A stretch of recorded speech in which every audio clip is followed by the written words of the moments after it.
is called the home front for our World War I unit. So to go back to our last big show, Congress declares war on April 2nd, 1917, and they declare war against Germany and all the allies of Germany, which would be like Austria and Bulgaria. And to get the country ready for this, at least in regard to the military, they begin the Selective Service Act on May of 1917. This authorized the government to raise a national army to fight in World War I. All males aged 21 to 30 were required to register for military service, and it was changed to 18 to 45 in August of 1918. This actually is still the regulation we have today, where as soon as you turn 18, you're supposed to register, if you're male, for selective service, which means you could be drafted in the military. Over 2.8 million American men were drafted in the military service in World War I. And to give you an idea how that worked, in this picture they show on the board, they have the numbers. So in the fishbowl, I should say, is each day of the year, like January 1st and January 2nd and January 3rd, on a slip of paper. Each area, each city, for example, had to supply a certain number of men based on their population. And if, let's say that if you lived in Urbandale and your birthday was July 25th, and July 25th was pulled as the first date taken, then you would go and potentially to serve in military service. You would be drafted, and they would go through whatever their protocol was to see if you're physically and mentally able to be in the military. And then they would pull the next date. Let's say the next date was taken was August 10th, and then everyone born on that day. And so they would take enough birthdays until that city supplied enough people, enough men, to be in the military. And if you didn't get your date drawn, then you may not get drafted, which is the way it has always worked with selective service. With over 2.8 million men being drafted, that isn't as many people as men between the ages of 18 and 45 there were. So clearly lots of people didn't get drafted, and people would be exempt for lots of reasons. From this pool of men formed the American Expeditionary Force, and by May of 1918, over 1 million American soldiers were stationed in France. Now, I want to point out this date, May of 1918. Remember, the United States declared war April 2nd, and we had a tiny army at that time. So in 13 months, we had 1 million soldiers in France in 13 months later who were drafted, trained, and ready. The American Expeditionary Force suffered 53,402 battle deaths and 63,114 non-combat deaths. This could be oftentimes from disease, and there are 204,000 wounded. Especially the disease, remember that at the end of World War I was the Spanish flu, which wiped out millions of people, and as a pandemic at that time. In the American Expeditionary Force, African Americans were put in segregated units with white commanders. They were separated other than the commander. Most African Americans were given manual labor jobs, not combat assignments, which actually allowed them to survive the war in a much better way. Money had to be raised for the war, and the total cost would exceed $35 billion in 1913 dollars. That'd be $850 billion today. And pictured here is the outfit of the American soldier and all the stuff that we had to supply each soldier with. And remember, there was over 1 million soldiers because there was 1 million just stationed in France. A lot of stuff had to be produced and procured and purchased by the military. So let's start with directing the economy. Step one, they would issue Liberty bonds. And a bond is something that so people would buy this bond for whatever the amount of the dollars listed. This is a advertising poster to get you to buy bonds. Let's say you bought a bond for $50, and the government would agree to pay that back to you in over a period of time, and might be 10 years later, with interest. But you agree to let the government have that money for that period of time. It was a way of savings account. And they would also issue Liberty bonds, again, another way to get people to invest in the war, and they would be paid back with interest.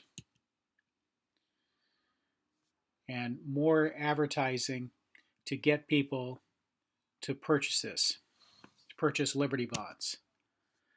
The Secretary of the Treasury, William McAdoo, said a man who can't lend his government $1.25 per week at a rate of 4% interest, that means that's what you would be paid back, is not entitled to be an American citizen. And this was the position of the government and many people in the government and many people in the country. You should give the government $5 a month. Now, $5 may not seem like a lot. It was a significant percentage of a person's income at that time. But that's what the government has suggested, that you give $5 a month. They also raised taxes on businesses and large personal incomes.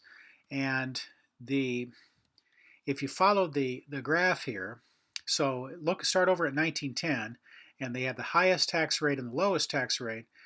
Look at how the spike of taxes went up right before 1920. This is World War I. And of course, it would drop significantly in the 1920s and then go back up during World War II. So in times of war, they had to be paid for, and they get paid for with people's taxes. Step 3 of directing the economy was to create the War Industries Board, and that is the group of people pictured here. They would decide how to use scarce resources, establish production priorities, and set prices that the government was going to pay for stuff. The National War Labor Board settled disputes between business and labor, and was run by William Howard Taft, the former president. The Food Administration, or Step 5 of directing the economy, encouraged increased agricultural production, conserve existing food supplies, guaranteed high prices for farmers, and encouraged farmers to borrow money and expand production. This was a great idea for the 2 years of the war that the United States was involved in the war. This would have disastrous consequences for farmers after the war. There's also this idea of volunteerism. There's this intense patriotism which swept the country. Americans conserved energy, recycled essential materials, and planted victory gardens, all to make more items available for troops. And this idea that you would raise your own food rather than taking food that's already been produced, which had to go to the military. The war also created labor shortages. With the military draft and reduction in immigration from Europe, there was a labor shortage in factories. And if you look carefully at these factory workers, they all have something in common. They're all women. Many women enter the workplace, many for the first time ever. There was also the Great Migration from this time period, because there are all the job opportunities in the north, especially around the Great Lakes. So we're talking about the states of like New York and Pennsylvania and Ohio and Michigan and Illinois and Indiana. There's this huge population shift from the southeast, Louisiana, Mississippi, Alabama, Georgia, South and North Carolina and Tennessee, and African Americans moved from the south to the north where job opportunities awaited them. Hundreds of thousands of African Americans moved from the rural south to northern cities for the first time ever. And for the first time ever, many of these cities in the north, cities like Detroit and Chicago and New York, Columbus, Ohio, and Milwaukee, Wisconsin, had large African American populations, which they never had before. World War I also saw the ushering in of daylight savings time. Germany and Austria-Hungary started using daylight savings time in 1916 as a way to conserve coal. And because we didn't want to be behind what Germany was doing, as this poster shows made by the government to encourage the, the adoption of daylight savings time, this propaganda poster, we adopted big daylight savings time. We've had it ever since. We adopted it in 1918. This idea of mobilizing an extra hour of daylight, save energy. Well, to get people on board with the war, the Committee on Public Information was formed. And this was really about leading a propaganda campaign to encourage Americans to support the war. This was a movie poster for a movie made during that time, made by the Committee on Public Information. It was led by a guy named George Creel, where he said that people do not live by bread alone, they live mostly by slogans. He was an advertising executive. He also said that fear is an important element to be bred in the civilian population. He understood the power of fear and how fear is a big motivator and get people to do lots of things. And along with this Committee on Public Information, the Espionage Act was passed, designed to make illegal opposition to the war. So if you were opposed to the war, you were breaking federal law. The post office could refuse to deliver mail they thought may hurt the war effort. And if you'll notice this cartoon, they have honest opinion, free speech, and free press. Well, those things went by the wayside with the espionage and sedition bills. It was used against the Espionage Act was used against the Industrial Workers of the World, a labor union, to break up their union. It also, the act was used to seize the movie The Spirit of 76 because they said it depicted British soldiers acting cruelly during the American Revolution. I want to linger on this for just a second. So this movie producer makes a movie about the American Revolution when we fought a war against Great Britain, depicting this movie in this movie. And so Great Britain was depicted as they were. Well, he was, as you'll notice in the newspaper headline, 22 years. He was sentenced to 22 years and paid he could have gotten 22 years in prison. He didn't serve that long. And he was fined a large penalty, a fine, for making a movie that was depicted the American Revolution as it happened, because he was arrested because now in 1918 we were allies with Great Britain, and the government didn't want anything that happened that would have shown Great Britain in a bad light, because they were our allies now. Eugene Debs was arrested under the Espionage Act and sentenced to 10 years in prison. He didn't serve 10 years. He did serve over 4 years in prison, or close to 4 years in prison, for making a speech. He also lost the right to vote for life. And I'm going to read part of his speech that he got arrested for. He said that, "Are we opposed to Prussian militarism?" That's Germany.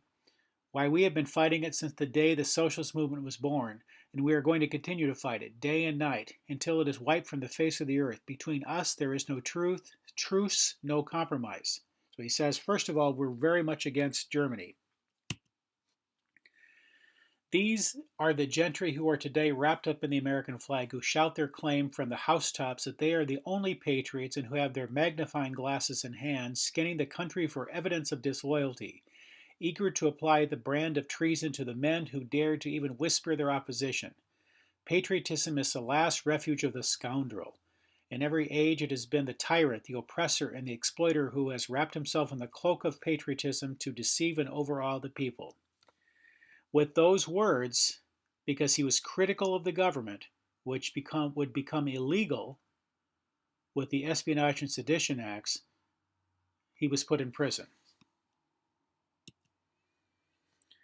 The Sedition Act expanded the Espionage Act to make illegal any expression of opinion that cast the government in a negative light or interfered with the sale of government bonds. So World War I on the home front saw a period of time in which large segments of the American society were controlled. The Men were forced to register for the draft and were drafted into the military. The economies directed was by the War Industries Board and the War Labor Board. The people were encouraged to and pressured to buy savings bonds or Liberty bonds to give the government more money. Their taxes were raised. Daylight savings time was put in place, so it even changed the way the days look. Cities look different because of population shifts and this large African American population moving from the rural South to cities. So cities would become permanently changed. The the Committee on Public Information sent out what they called 4-minute men, who would they take celebrities and movie stars and go around and make speeches to people, um, impromptu in the public, to encourage people to support the war. And freedoms like freedom of speech and the press were limited because they did not want opposition against the war. So they used propaganda, they used planning, they used all kinds of organization, raising taxes. It became really important that this massive war effort would need total control of the American society and get people on board to support it. And that's your big show for the home front.